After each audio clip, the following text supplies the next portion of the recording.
My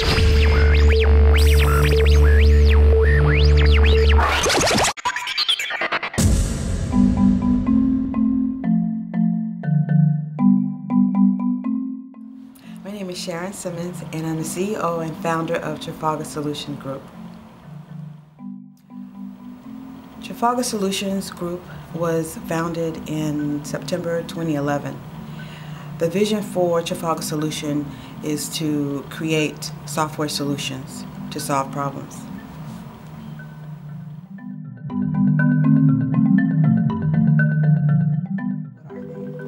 Well, there are 4 solutions: aviation, agriculture, oil and gas, and community awareness. Of the 4 solutions, our primary focus of 2014 is community awareness. Where do I start? Oh yeah. Where do I start?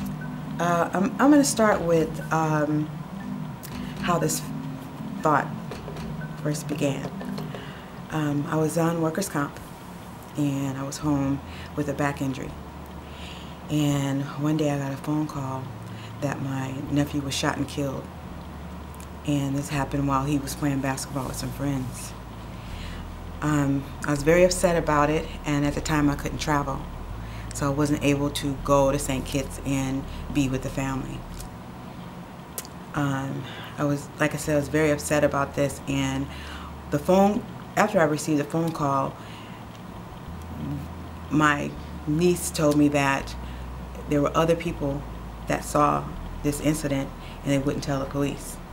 And the reason why is because of fear of retaliation, and which I understood, but the most upsetting part of it is that this information did not get to the police.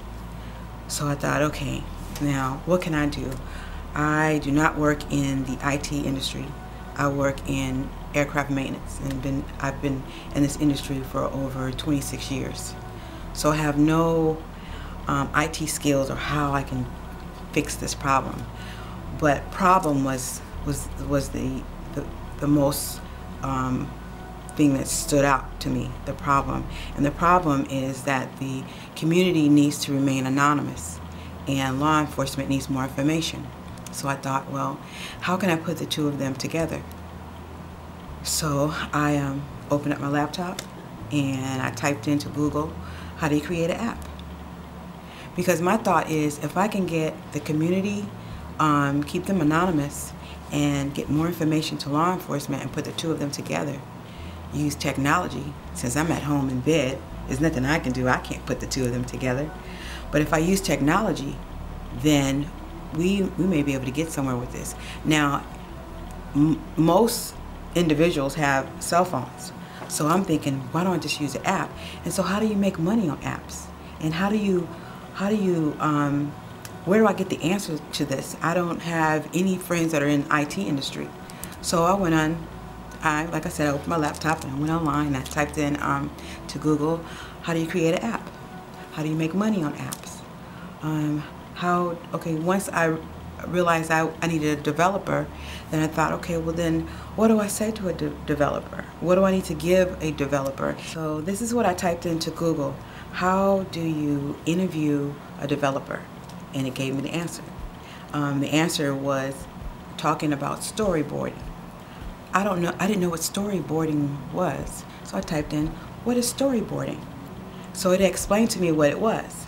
Now, this was in 2011, we are now in 2014, and at the time in 2011, which was not that far ago, they didn't have storyboarding platforms for you to go online and just copy and paste and keep going. They didn't have that, so I actually had to storyboard this myself.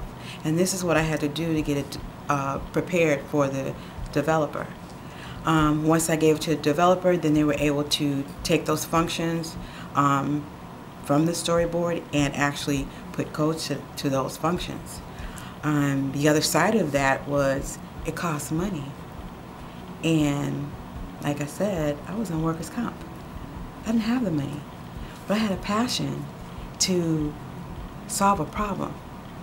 And I would not want what happened to me to happen to you or to anyone else. So I thought, well, what can I do to stop this from happening to someone else? I can't bring my nephew back, but I could help someone else. So I bootstrapped it. What is bootstrapping? So I went online, I typed in, what is bootstrapping? Bootstrapping is to be able to go to friends, relatives, friends of friends, and people will pitch in, and you give them a little something for, for their contribution. So I was able to raise almost $10,000 in 30 days. Wow. So I got a chance to, let me back up a little bit. It only took me maybe 5 days to storyboard this application, and once I got it to the developer, it took them 2 weeks. So it took the developers 2 weeks to complete the application, to be able to do the testing and get my approval. Is this the function that I'm looking for? And to upload it right into the iTunes store. So it's been in the iTunes store since 2011, September 2011. So throughout this whole journey, from April to September, and as I mentioned earlier, I didn't really know anyone in the IT industry. So my friend was Google, and I could ask Google anything. If I just had a thought, I could just type in that thought. I didn't have to worry about picking up the phone and calling anyone because no one was there. A lot of people from different walks of life have asked me this question: how do you create an application without having formal education? You have to be able to connect to your thoughts and your passion. If you have a passion, you can also solve a problem. And that's what I did. I had a passion to solve a problem and a need. And that would be my advice to someone who does not have formal education, to follow that passion.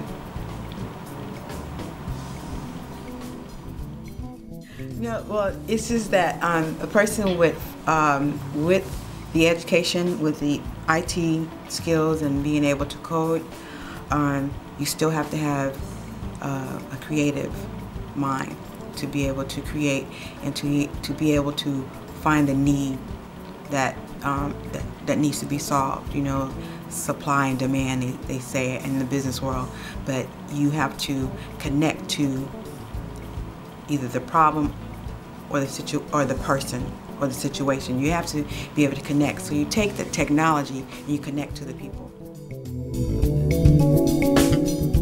Problem, we're talking about fear and how do we protect them? How do we use technology to protect instead of exploit, protect? And that's what I was doing. I was like, okay, let's take this technology and let's protect these kids.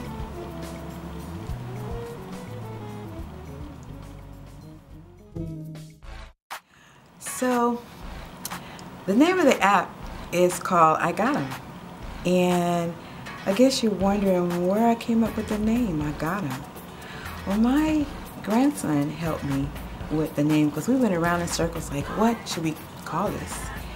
And the whole objective is to I want to say catch someone, but to get more information. So we called it iGot'em. iGot'em. I-G-O-T-E-M. iGot'em. So this is how the app works.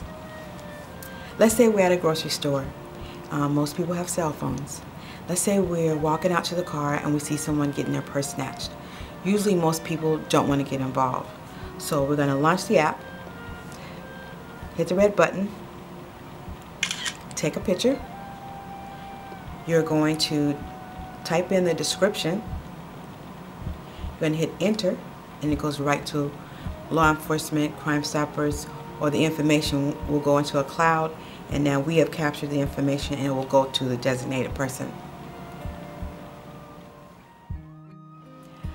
iGot'em is not just an app. It is the solution. It's the bridge between law enforcement and community. It's in the palm of your hand.